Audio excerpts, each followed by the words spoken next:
તેના માટે છે જે લોકો આખો શ્રાવણ મહિનો રહેતા હોય છે.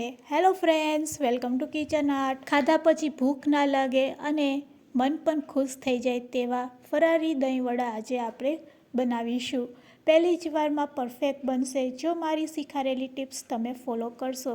તો ચાલો બધી ટ્રીક અને ટિપ્સ સાથે રેસીપી શરૂ કરીશું. રેસીપી સારી લાગે તો લાઈક અને શેર કરજો. મારી ચેનલ ઉપર નવા હોય અને મારી ચેનલને હજુ સબસ્ક્રાઈબ ન કરેલ હોય તો સબસ્ક્રાઈબ કરી બાજુનું બેલ બટન દબાવવાનું ભૂલતા નહીં, જેથી કરીને તમને મારા નવા વિડીયોનું નોટિફિકેશન મળતું રહે.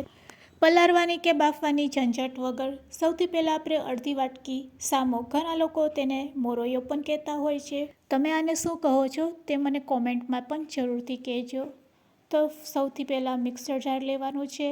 તેમાં 2 ચમચી સાબુદાણા લેશું અને સાબુદાણાને ક્રશ કર્યા પછી અડધી વાટકી સામો લઈને બંને વસ્તુને આપણે ફરીથી મિક્સર જારમાં ગ્રાઇન્ડ કરી લેશું. આ રીતે આપણે અધકચરો કરકરો ભૂકો તૈયાર કરવાનો છે. વડા બનાવવા હોય તો વડા માટે લોટ તો જોઈએ, તો તમારે આ રીતે લોટ તૈયાર કરી લેવાનો.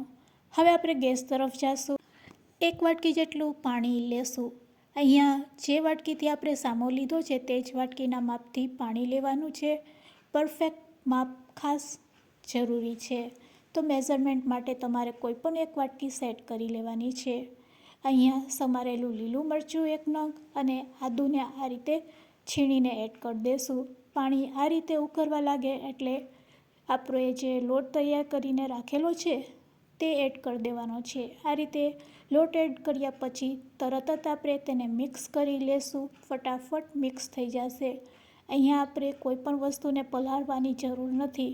બસ આ રીતે આપણે ખીચું બનાવવાનું છે.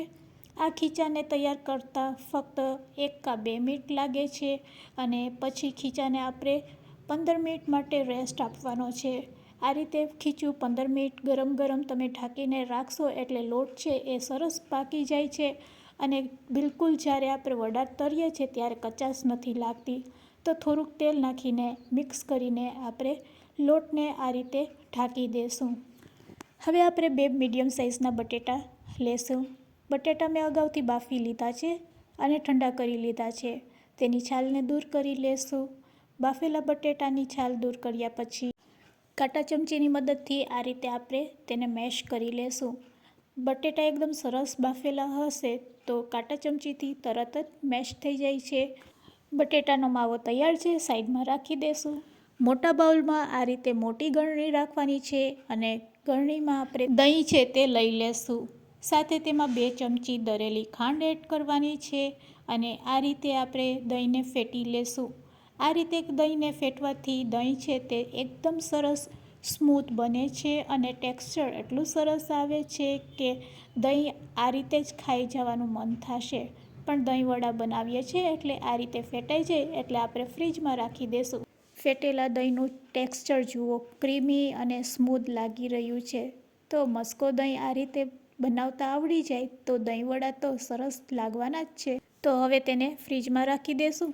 15 મિનિટ થઈ ગઈ છે. લોટને ચેક કરી લેશું. તો લોટ ઠંડો પણ થઈ ગયો છે અને એકદમ થીક લાગી રહ્યો છે. હવે તેમાં આપણે મેશ કરેલા બટેટા એડ કરશું.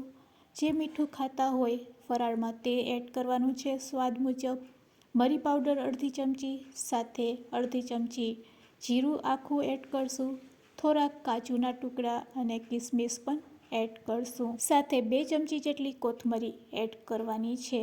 તૈયાર કરેલા આ મિશ્રણને સારી રીતે હાથેથી મિક્સ કરી લેશું. તો અહીંયા વડા બનાવવાનું મિશ્ર છે તે તૈયાર થઈ ગયું છે. રેસીપી જોવી ગમતી હોય તો એક લાઈક જરૂરથી આપજો. હાથમાં તેલ લગાડીને આ રીતે આપણે વડાનો શેપ આપી દઈશું. તો આ રીતે આપણે બધા વડા છે તે તૈયાર કરી લેવાના છે. આ રીતે વડા સહેલાઈથી વળી જશે અને પરફેક્ટ રીતે બનાવશો તો વડા છે એ એકદમ પરફેક્ટ જ બનશે. વડાને તળ્યા પછી પાણીમાં એડ કરવાના હોય છે તો પાણીમાં આપણે થોડુંક મીઠું નાખીને આ રીતે પાણી તૈયાર કરી લેશું. બધી વસ્તુ તૈયાર છે તો ચાલો હવે વડાને તળશું. ગેસ તરફ જાશું અને કઢાઈમાં તેલ ગરમ કરશું.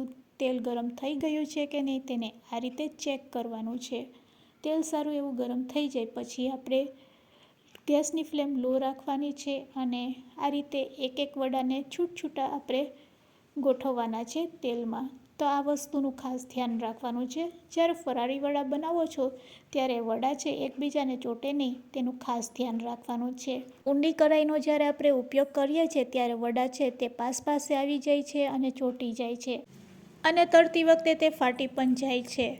તો તેવું ન થાય એટલે આપણે પોળી હોય તેવી કઢાઈ લેશું. પોરી લેવાની છે અને આ રીતે વડા છૂટા તળાય તે રીતે આપણે તેમાં ડીપ કરવાના છે. હવે હળવા હાથેથી ચમચીથી આપણે બધા વડાને પહેલાં આ રીતે પલટાવી લેશું. સાબુદાણા નાખેલા છે એટલે ઉપરથી ક્રિસ્પી તો વડા બનશે, પણ તળતી વખતે પહેલાં તે તળિયે ચોટી પણ જશે. એટલે ચમચીના ઉપયોગથી આપણે વડાને આ રીતે પલટાવી લેશું અને પલટાવ્યા પછી ગેસની ફ્લેમ મીડિયમ કરી દઈશું અને મીડિયમ કર્યા પછી આ વડાને ગોલ્ડન બ્રાઉન કલરના થાય ત્યાં સુધી તેલમાં તળશું. તો ઓછા તેલમાં પણ ખૂબ જ ક્રિસ્પી અને પરફેક્ટ વડા તળાઈને રેડી છે. તો આ જ રીતે આપણે બીજા બધા વડા તળી લેશું અને તેને પ્લેટમાં કાઢી લેશું. તેને પ્લેટમાં કાઢ્યા પછી પાણીમાં એડ કરવાના છે અને પાણીમાં એડ કર્યા પછી આ રીતે આપણે પાણીમાંથી કાઢીને તેને આ રીતે હાથેથી દબાવી લેશું અને પ્લેટમાં લઈ લેશું. આ રીતે આપણે બધા વડા છે તે તૈયાર કરી લેશું. આ પ્રોસેસ કર્યા પછી તમે ગમે ત્યારે દહીં સાથે તેને એન્જોય કરી શકો છો. તો અહીંયા દહીં પણ આપણું રેડી છે, વડા પણ રેડી છે. તો ચાલો હવે આપણે ફરારી દહીં વડાની પ્લેટ તૈયાર કરીશું. તૈયાર કરેલા વડાઓ ઉપર મસ્કો દહીં સ્પ્રેડ કરશું. આ રીતે બધા વડા કોટ થઈ જાય દહીંથી તેટલું દહીં આપણે એડ કરવાનું છે. સાથે મરી પાવડર અને શેકેલા જીરાનો પાવડર, લાલ મરચું ખાતા હોય તો તે સ્પ્રેડ કરવાનું છે. કિસમિસથી તેને ગાર્નિશ કરીશું. દાડમ હોય તો દાડમનો ઉપયોગ કરી શકો છો અને કોથમીરથી આ રીતે ડેકોરેટ કરીશું. ફરારી દહીં વડા તૈયાર છે. આજની રેસીપી કેવી લાગી મને કોમેન્ટમાં કહેજો. વિડીયોને એન્ડ સુધી જોયો હોય તો એક લાઇક જરૂરથી આપજો અને હા, ફ્રેન્ડ્સ, મિત્ર અને ગ્રુપમાં શેર કરવાનું ભૂલતા નહીં. ચેનલ ઉપર નવા હોય તો ચેનલને સબસ્ક્રાઈબ કરી લેજો. Thanks for watching. ફરી મળીશું એક નવી રેસીપી સાથે.